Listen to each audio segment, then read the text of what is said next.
I can't believe my life has become hell in just 4 years. 4 years ago, my wife went to work at Gilbert Endeavors. Our children were teenagers, and Sarah couldn't wait to get out of the house. At the time, entry-level secretarial work seemed ideal. My name is Skip Trexler. My real name is Austin, but I've always been called Skip. I was what people would call wiry. I was of average height and weighed less than 140 pounds when I graduated from high school. I was not interested in any sports, especially competitive ones. The closest I came to anything sporting was long-range shooting. Throughout high school and college, I spent most of my non-academic time either shooting or reloading. After 8 years, I was able to consistently hit a 2-inch target at 100 yards. My favorite gun was the Marlin 336C for the caliber cartridge, .219. This cartridge has been out of production for many years, but I have made my own from 30-30 shells with the neck facing down. Success in something like this gave me a sense of pride and achievement that I desperately needed. 2 important things happened while I was in college. I met my wife, Sarah, and my future business partner, Chuck Fuller. Besides, it was a little boring. I got a degree in geology, got married, and started a small surveying business with Chuck. Life was good. Chuck and I never worked for anyone. After college, we each invested $2,500 and started our own small surveying company. We focus on small jobs and large volumes of real estate sales. We didn't make a lot of money, but we felt comfortable and happy. Chuck married a local girl 3 months after Sarah and I did. My family had a hut that we called a bungalow in Schuylkill County on 160 acres. We held all our family gatherings there when I was younger. The Fullers had an actual cabin on 640 acres in Potter County. Chuck and his family hunted there, but did not use it for anything else. That's all you need to know for now. As I said, my life started going to hell about 4 years ago. Gilbert Endeavors designed and manufactured the trainers. Its headquarters were local, but they had manufacturing plants and distribution centers throughout the country. My wife Sarah started working there when our twin daughters, Marcy and Mercy, entered high school. At first, it seemed like a good idea. The hours were good, the pay was fair, and the location was convenient. The first year or so was perfect. GE has hired Terry Ulrich, a retired NFL quarterback, as a marketing manager and company spokesman. Unfortunately, my wife worked in the marketing department. For 6 months, we were inundated with stories about the magnificent Terry Ulrich. My wife and daughters were crazy about its greatness. Luckily, the adoration seemed to fade after about 6 months. Around the same time, Sarah started working overtime. Chuck and I both grew up in the area, so we knew a lot of people who worked in Gilbert. It turned out to be not at all difficult to find out that Sarah and Terry Ulrich became a couple. While their relationship blossomed, our marriage deteriorated. As Sarah and I grew apart, so did my relationship with my daughters. I never told her about this. She began to travel more and more often on business and promotional trips. I became a non-entity. Usually, but not always, she invited me to accompany her to parties and gatherings where I was ignored for the rest of the evening. Sex was out of the question. How can a person endure such a life? Until Sarah started working, our family life was normal. We went with the whole family on weekends and vacations at least once a year. The girls took ballet lessons and played football. Sarah was active in the PTA and Scouts. Every week we had a pizza night. The only thing the girls didn't like was spending time in the bungalow. All this was in the past. Now all this has disappeared. Over the past few years, Sarah's number of conference retreats and meetings has gradually increased. Lately, on several longer trips, she's taken the girls with her. I was never invited or even asked if I wanted to go. I often overheard girls telling their friends about what a great time they had. They never said anything when they knew I was within earshot. Terry Ulrich was never mentioned, although I knew he was on every walk. At the Gilbert's New Year's party, everything fell into place. It was hard for Sarah not to invite me. I didn't want to go. The humiliation of having to live with infidelity alone was bad enough. I was afraid that I would not be able to control myself if the situation got out of control. I was right. All the girls were dressed to the nines. Marcy and Mercy were excited because it was their first adult party. I didn't have a tuxedo, so I just put on the best suit I had. When we arrived, there were several hundred people milling around. Skip Trexler. Glad to see what you came up with. Thank you for bringing your wife and beautiful daughters to our little gathering. Terry Ulrich seemed to smile at the grimace on my face as he squeezed my hand. He finally let me go, and I noticed Sarah smirking. The girls looked at me with disgust and quickly left. It was the start of a bad evening. I drank one glass of beer and hid in a corner, trying not to embarrass my wife and daughters even more. I didn't say or do anything, and yet I successfully ruined the start of their evening. Terry Ulrich was a big guy, really big. He was at least a foot taller than me and weighed 100 pounds more, all muscle. He was the embodiment of a happy hand and a platform. My daughters crowded around the room, but my wife spent almost the entire evening next to him. She held his hand lightly most of the time. Several people at lower levels made feeble attempts to engage in conversation with me. Several mid- and senior-level managers noticed me and smirked, or made sly remarks to their comrades that I felt were related to my cuckold status. I didn't hear any words, but it was clear what was happening. My beer was replaced with a simple ginger ale, which I sipped slowly. I was usually pretty well in control of myself and prided myself on never losing my composure. Many people started dancing, and I noticed the girls were having a good time, and so was my wife, with Ulrich, of course. In the last 3 hours, neither she nor the girls have spoken to me once. A small group of men and women were chatting off to the side of the dance floor when one of the guys pointed at Sarah and Ulrich. They looked in my direction, started laughing, and quickly looked away when they saw me looking at them. A few minutes later, they were still giggling. That was the end of my evening. I put the glass down, and heading towards the door, I noticed that Ulrich had his hands on my wife's ass, and she was caressing the back of his head. Before I knew it, she was pulling his head down and giving him a big sloppy kiss right in the middle of the dance floor. It took me less than 5 seconds to cross the room, spin Ulrich around, and hit him as hard as I could with a roundhouse right. My arm hurt like hell, and the next thing I knew was waking up in the back of an ambulance. It was only a few minutes' drive to the emergency hospital, and I noticed that I was the only one in the ambulance. I remembered being wheeled into the emergency room. The next thing I remember is waking up in some kind of recovery zone. Half an hour later, I was visited by a doctor who gave me the latest news on my condition. Besides the broken arm, I had 3 broken ribs, a broken nose, 3 knocked-out teeth, and 2 loose ones. My jaw was clamped with wire, and my right kidney was bruised. Ulrich finished it off with a good blow to the testicles, causing several blood vessels to be damaged.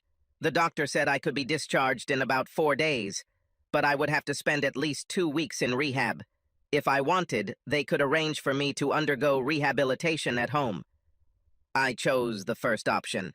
It was already late afternoon when my wife and daughters finally appeared.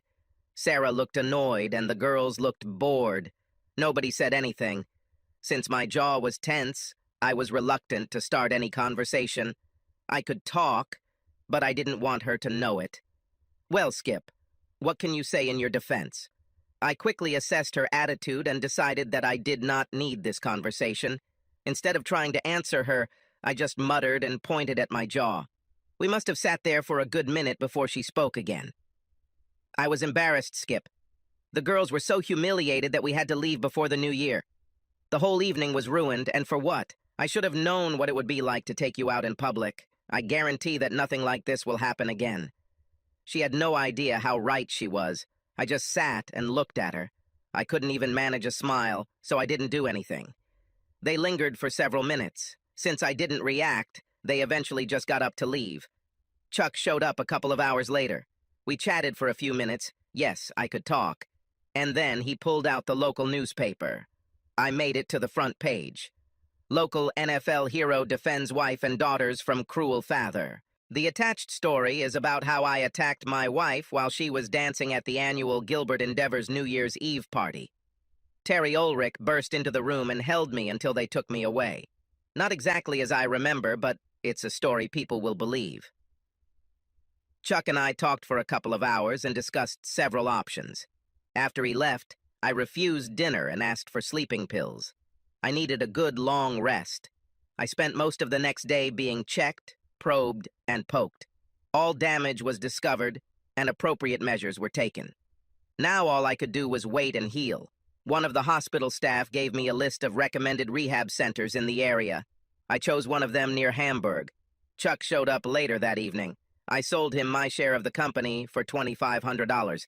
Of course, the handshake was the most important thing in the deal. I was still a co-owner, but not on paper. All good things come in time. We laughed at the fact that 1 week in rehab cost $2,500. Sarah and the girls never saw me again in the hospital. They actually came back the day after I moved into rehab, and I understand they were very annoyed that they weren't notified. They were very angry when they came to rehab and were denied access. It looks like I was able to specify who could and couldn't visit when I logged in. One of the orderlies let me know that they were trying to meet with me. My ribs hurt like hell when I laughed. The worst part of my injuries was the dental work. Luckily, they had a dentist who could work on site for a certain fee. I decided to take advantage of this. The wound on the hand turned out to be not as serious as they initially thought. Although I had the opportunity to leave rehab a little earlier, I decided to stay for the full 2 weeks. 10 days later, I was able to breathe deeply again. It was nice. Sarah never tried to visit me again. The National CrossFit Show was held in Atlantic City on the second weekend of February. Sarah and the girls were in attendance along with Terry Ulrich and the GE marketing team. Chuck and several of our employees spent the weekend moving my clothes and belongings to a bungalow in Schuylkill County. He made sure to take my Marlin and all my supplies for reloading. 2 days later, I was comfortable in my new home. That weekend, Chuck and his wife, June, came to visit. It looks like Sarah was just looking for me in the office. There had been no bank deposits into the joint account since the beginning of the year, and Sarah wanted an explanation. Chuck spent half an hour trying to explain to her that not only did I no longer own part of the company, I didn't even work there. In desperation, she ran out, threatening to meet with the lawyer. After a couple of weeks, I was functioning quite normally. I did therapy and exercise as directed. Chuck left me with one of the company trucks and a credit card. I also took a large amount of cash with me in case I needed it. I left my phone with Chuck. The bungalow was cozy, but only temporary. I walked a bit and started jogging leisurely. Terry Ulrich had a large house on Duryea Street, just outside of town. It was a long, winding road leading up Mount Penn. There weren't many houses there, because it was difficult to build on the steep mountainside. Finding the house was not difficult, and I was able to find some good secluded vantage points. Every morning I exercise and get in shape. After lunch, I practiced target shooting. I focused on inanimate targets. My Bushnell laser rangefinder said I needed to be accurate at 133 yards. I'll be ready when I can consistently remove the egg from that distance. I bought a lot of eggs. I bought a muffler. I spend my evenings planning, adjusting, and recharging. I started growing a beard. Chuck came to see me about once every 2 weeks. Sarah came into the office several times, still trying to find me. After 2 months, she gave up. Chuck always brought a few newspaper clippings with him. It turns out that my wife and daughters continued to enjoy the high life with their new benefactor. He must have been fully supportive by now because I didn't do anything. Strangely, Sarah and the girls were still living in our old house, which I didn't understand. It's time to move on. I started heading back into town early in the morning to get a good vantage point to watch Terry's house. He was a creature of habit. I never expected such a big guy to be a swimmer, but he did 50 laps every morning. Naturally, the pool was heated. That weekend, I went to Potter County. The move from a bungalow to a hut was very welcome. No electricity, no running water, no cell phone signal. The nearest Walmart was a 45-minute drive in Olean, New York. I didn't want to go in winter, so I stocked up on everything I needed for the next 4 months at least. If I forgot something or needed something, I could get it before the bad weather shut me out. Early Wednesday morning, I drove to the office and moved all my stuff from the truck into my Subaru Outback. I parked the company truck at a construction site at the base of the mountain and climbed up to my chosen vantage point. There were no other cars at this time in the morning. I set up a tripod. I had one round in the chamber and one in the tube, and the next two at the ready. 20 minutes later, Terry Ulrich went out for his morning swim. The first shot shattered his right ankle. Even with a muffler, it was very noisy this early. 2 seconds later, his left knee exploded. I loaded the next 2 rounds and took out his left elbow. My final target was his right wrist, which I couldn't aim at due to his erratic movements, so I quickly gathered my weapon and left quietly. 10 minutes later, I left the construction site and returned to the office to the Subaru waiting for me. I did not return to the bungalow, but went straight to Potter County. The first step was to clean the source so that I would have fresh water. Then I had to start collecting a good supply of firewood. Luckily, the cabin was watertight and well insulated. LED lights were much better and cheaper than the old carbon oil lamps that were out there. Soon everything was completely under control and I started shooting again, this time at paper targets. I saw her for the first time in the middle of the second week. A tall, lanky woman dressed in jeans, a flannel shirt, and a vest. Although she was far away, I saw that she had a backpack or something like that on her back. She passed by on an old logging trail that ran along an open area that served as a shooting range. 640 acres, and I still had no personal life. Of course, it was much more practical to build a hut next to the road where materials could be brought. One day, when I had the opportunity, I took aim at her. A complex crossbow hung on her shoulder. I had no idea what she was doing with it, but I was interested. There was a small fire pit BBQ area on the stove, so I brought along an old galvanized coffee pot and some cookies. Yes, I baked some really good cookies. It seemed to me that I was setting some kind of trap. 3 days later, my trap worked. "I'm sorry. My name is Claire. I hope we can talk." She took me by surprise. I stuttered a little, and he motioned for her to sit down. "Would you like some coffee?" It was the best I could do. She nodded, smiled, and took the crossbow off her shoulder before sitting down. "My name is Skip. I arrived here about 2 weeks ago. I've spotted you in this area a few times. I'm staying at a lodge about a mile from here. I try to go every day and usually end up here." I handed her one of my famous cookies. "Will you stay here long?" "I'll stay here until the end of the summer. And you?" "At least 4 or 5 months." She seemed to like my cookies, but I had a feeling she would have preferred cream and sugar in her coffee. She didn't say anything. I just somehow caught it. "Is this your property?" "No. This belongs to my friend who lets me use it." "Are you hunting?" "No, not really. I used to shoot a little, but I haven't done anything for years. Right now I'm just doing a little target shooting." "I don't want to be annoying, but you won't mind if I use this shooting range for a little practice. I haven't found any suitable place where I could use my bow." She had an accent that I couldn't place. Either English, or Australian, or Scottish. I didn't want to ask. "No, not at all. I think we could find something suitable for targeted support. Feel free to use it any time." She ate the second cookie. I felt very good. "I am just curious. I thought most people were using compound bows these days. You have a recurve bow, and it looks new. Take my word for it, his recursion is better." She used simple arrows for target shooting, but always carried with her 4 hunting arrows, mounted on a bow. That evening, I drove down the road several miles and picked up 3 bales of hay. Thus began my summer with Claire Charles. Claire came every day and returned to her house every evening. The lodge staff had a tracker on her cell phone, so they always knew where she was. It was the beginning of our second week when a strong summer squall hit us. We huddled on the porch of the cabin, laughing and making fun of her dilemma. Without saying anything, she took out her phone and called the lodge. She told them that due to the weather, she would not be able to return that evening and that she had found a comfortable place to stay for the night. I was both surprised and delighted. This is how my platonic relationship with Claire Charles turned into an intimate one. From that moment on, we alternated our sleeping places. Highlands Lodge was completely out of place in Potter County. It was luxurious and very expensive. Most of their guests were from overseas.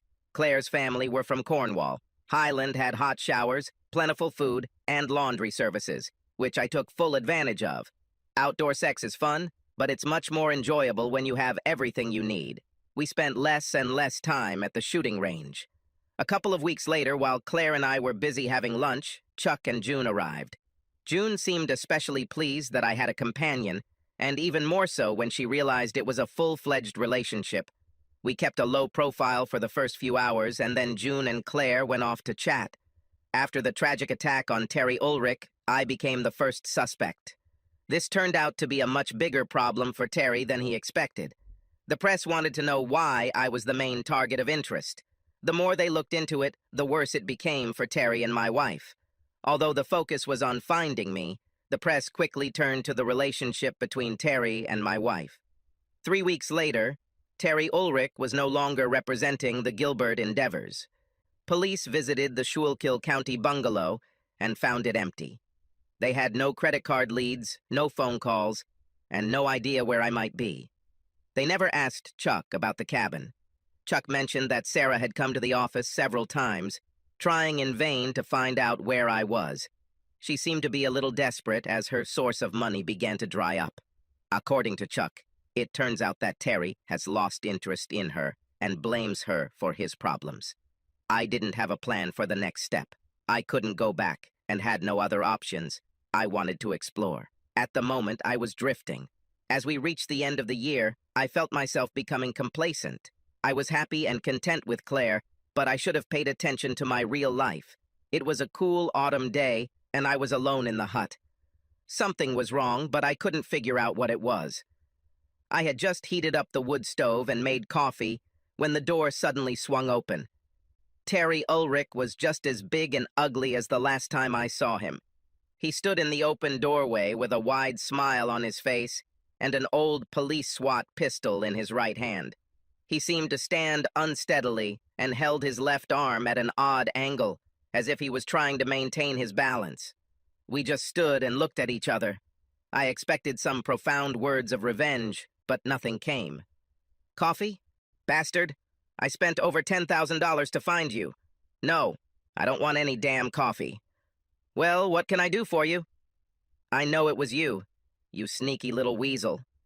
Your wife told me that you did a lot of target shooting. I hope there is 911 here because it will be needed. His face became swollen and red as he spoke. He seemed to be driving himself into some kind of rage. Suddenly, a shocked expression appeared on his face. He dropped the gun and fell to one knee. Terry Ulrich rolled over on the floor and howled at the top of his lungs. About 12 inches of a crossbow bolt protruded from his left buttock. The remaining 6 inches were buried deep and firmly. Claire just stood in the doorway and smiled. We ran almost all the way back to the Highlands. I didn't take anything with me from the cabin.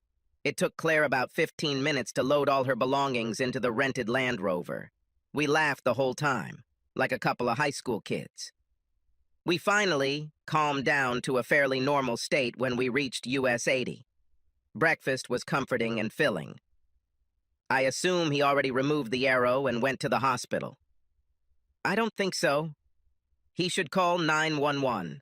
I shot him with one of the 3-bladed hunting arrows. It needs to be cut out. She can't be pulled out. He will likely have to lie on his stomach on a gurney when he goes to the emergency room. This must be awkward. Well, Miss Claire, looks like we're in big trouble now, and it's all your fault. She flicked a fork full of scrambled eggs and laughed. After breakfast, I called Chuck and Claire called someone else. I brought him up to speed, and he seemed to find it quite funny. I told him we were going to Ocala, Florida, where my grandparents lived. He chuckled a little because he knew I only said that to cover his ass. While I was on the phone, Claire came over and took my wallet out of my pocket. She returned to her seat and continued the conversation while I bought treats for our trip. I didn't know where we were going, but I felt like Claire had a plan. She didn't tell me anything, and I didn't ask. I was happy with my ignorance and trusted her. It was a long day. We finally stopped at a wonderful bed and breakfast in the Wisconsin valleys. We were exhausted from the road and just fell fast asleep. Breakfast was great, and 4 hours later we were at the Duluth Walmart. Claire had her things, but I left with nothing.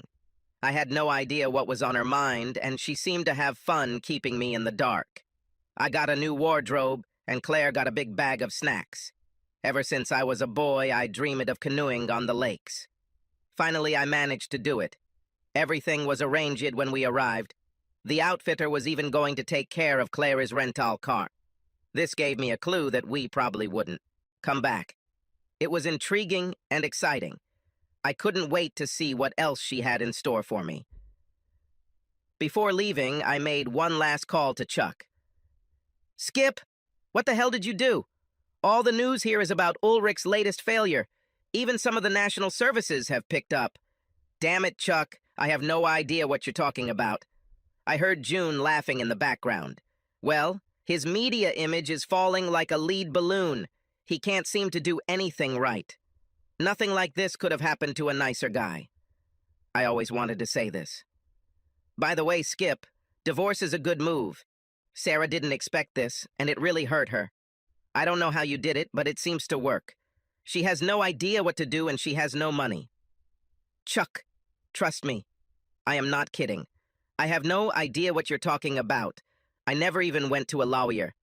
Are you sure about the divorce? Yeah. She was waving it in my face and ranting about it just this morning. Well, it was nice to get some good news for a change. By the way, can you stop by the cottage and ask someone to pick up my things and car? No problem. Where are you now? Moss Bluff, Florida. I'm looking for a trailer to rent. Claire stood on the dock and waved to me. The canoe was loaded to the gills. I thanked my parents for making me go to Boy Scout camp when I was younger. At least in the canoe, I didn't feel like a complete idiot. We spent the next 6 days surfing the lakes. Every night we had a new camp. Claire knew where she was going and used her cell phone GPS to get there. I was with her and enjoyed the trip. The best part of the trip was that we enjoyed sex under the stars. The next day at noon, our adventure continued. A man met us at a small pier on a remote road. He and Claire hugged and spoke in French. About half an hour later, he gave Claire the keys to the truck along with a large envelope. We pulled our things out of the canoe and headed down the road.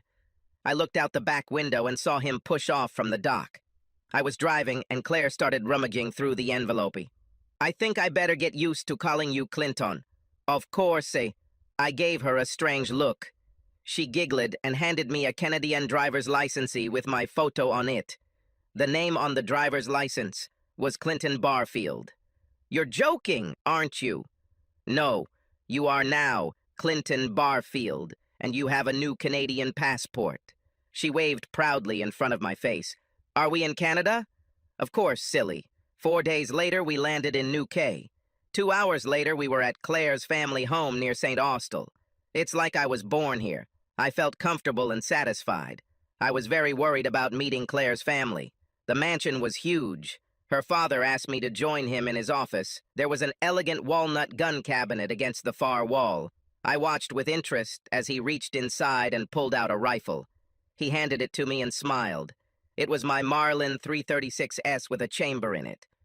I realized that I was home. I never saw or heard from Sarah or the girls again. Chuck and June received strange Christmas cards every year from Mr. and Mrs. Clinton Barfield. They had no idea. This year, the card will feature a photo of us with our 3 children. I'm sure he'll figure it out. Was there ever really a Terry Ulrich?